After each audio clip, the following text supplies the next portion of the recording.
It's a beautiful morning at Kedarnath temple. 100 rupees ಕೊಟ್ಟರೆ ನಮಗೆ 1 bucket ಬಿಸಿನೀರು ಸಿಗುತ್ತೆ. ನಾವು ಬಿಸಿನೀರು ಯೂಸ್ ಮಾಡಿಕೊಂಡು ಫ್ರೆಶನ್ ಅಪ್ ಆಗಿ ಮತ್ತೆ ದೇವಸ್ಥಾನದ ಹತ್ರ ಬಂದ್ವಿ. ದೇವಸ್ಥಾನದ ಹತ್ರ ಬಂದಾಗ ವೆದರ್ ನೋಡಿ ಎಷ್ಟು ಬ್ಯೂಟಿಫುಲ್ ಆಗಿದೆ, ಎಷ್ಟು ಬಿಸಿಲಿದೆ. ಹಿಂಗಿದ್ದಿದ್ದ ವೆದರು ಪಟ್ ಅಂತ ಚೇಂಜ್ ಆಗುತ್ತೆ.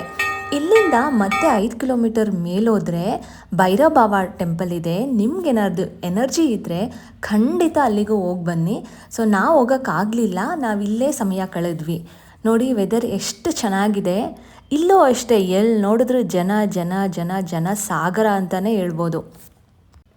ದೇವಸ್ಥಾನದ ಹಿಂದೆ ಆದಿಗುರು ಶಂಕರಾಚಾರ್ಯರ ಮಹಾಸಮಾಧಿ ಇದೆ. ಇಲ್ಲಿ ಶಂಕರಾಚಾರ್ಯರು ಶಿವನಲ್ಲಿ ಲೀನರಾದರು ಅಂತ ನಂಬ್ತಾರೆ. ಖಂಡಿತ ಈ ಸ್ಥಳನ ನೋಡ್ಕೊಬನ್ನಿ, ತುಂಬ ಬ್ಯೂಟಿಫುಲ್ ಆಗಿದೆ. ಇಲ್ಲಿಂದ ನಾವು ಸೀದಾ ಕುದುರೆ ಸ್ಟ್ಯಾಂಡಿಗೆ ಹೋದ್ವಿ. ನೋಡಿ ಈಗಿರುತ್ತೆ ಕುದುರೆ ಸ್ಟ್ಯಾಂಡು. ಇಲ್ಲಿ ನಾವು ಮಾತಾಡಿಕೊಂಡು ಯಾವ ಕುದುರೆ ಬೇಕೋ ಅದನ್ನು ತಗೋಬೋದು. ಮತ್ತೆ ನಮ್ಮ ಪ್ರಯಾಣ ಹೋಟೆಲ್ ಕಡೆಗೆ ಶುರುವಾಯಿತು. ಇಷ್ಟು ಬ್ಯೂಟಿಫುಲ್ ಆಗಿದ್ದ ವೆದರು ಫಟ್ ಅಂತ ಚೇಂಜ್ ಆಯಿತು. ಇಲ್ಲಿಂದ ಕಂಪ್ಲೀಟ್ ನಾವು ಬೆಟ್ಟ ಇಳಿಯೋ ತನಕ ಫುಲ್ ಮಳೆನೇ. ಸೊ ಇಲ್ಲಿ ಮೊಬೈಲ್ ಬ್ಯಾಗ್ ಒಳಗಡೆ ಹಾಕಿದ್ದು ಮತ್ತೆ ತೆಗಿಯೋದಕ್ಕೆ ಅವಕಾಶನೇ ಸಿಗಲಿಲ್ಲ.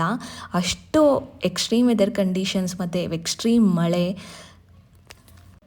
ಇದು ಮೇ ಟೈಮಲ್ಲಿ ನೋಡಿ, ಮೇ ಟೈಮಲ್ಲೂ ಇಷ್ಟು ಸ್ನೋ ನಾವು ಕೇದಾರ್ನಾಥಲ್ಲಿ ನೋಡ್ಬೋದು.